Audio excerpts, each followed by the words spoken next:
ଭାଇ ଆପଣଙ୍କ ନାଁ? ଅରୁଣ କୁମାର ସାହୁ, କାହା ଗାଡ଼ିଟା ମାନେ ଅନର କିଏ? ସୁଧାକର ପଣ୍ଡା।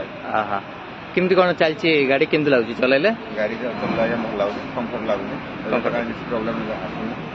କେତେ କିଲୋମିଟର ଚାଲିଗଲାଣି? ପାଖାପାଖି 10,000 କିଲୋମିଟର। ଏବେ ମାଇଲେଜ କେମିତି କ'ଣ ଆସୁଛି ୟାର? ମାଇଲେଜ 4.1 ଆସୁଛି, 4 ଆସୁଛି।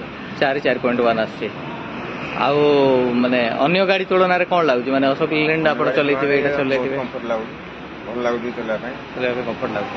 ଆଉ ହର୍ସ ପାୱାର କେମିତି ଲାଗୁଛି? ଆଉ ସିଟ୍ର ବି ଭଲ ପାୱାର ଅଛି, ଷ୍ଟେରିଂର ବି ପାୱାର ଭଲ ଅଛି, ଆଉ ଗିୟର ଲଗେଇଲା ବେଳେ କିଛି ଅସୁବିଧା ନାହିଁ। ଅସୁବିଧା ନାହିଁ। ଆଉ ମାଇଲେଜ ଯଦି ଆମେ କମ୍ପେୟାର କରିବା ଟାଟା ଅଶୋକ ଲେଲାଣ୍ଡ ଆଉ ଆର, ତ କାହାର କେମିତି ଆସୁଛି? ଆପଣ ତ ସବୁ ଗାଡ଼ି ଚଲେଇଛନ୍ତି। ଏବେ ତ ଲିଲେଣ୍ଡର ଆମର ଆସୁଛି 3.5 ଆସୁଛି, କିନ୍ତୁ ଏଇ ବାବୁଙ୍କର ଏଇ ଭାରତ ବ୍ୟାଙ୍କ ବର୍ତ୍ତମାନ 4.1 ଆସୁଛି ଏଇଟା। ଚାଲନ୍ତୁ, ତ ଆପଣ ଯଦି କିଏ ପଚାରିବେ ଗାଡ଼ି କୋଉଟା ନେବା କହିଲେ ରେକମେଣ୍ଡ କରିବେ ଭାରତ ବେଞ୍ଚ? କରିବେ? ଠିକ୍ ଅଛି, ଥ୍ୟାଙ୍କ ୟୁ।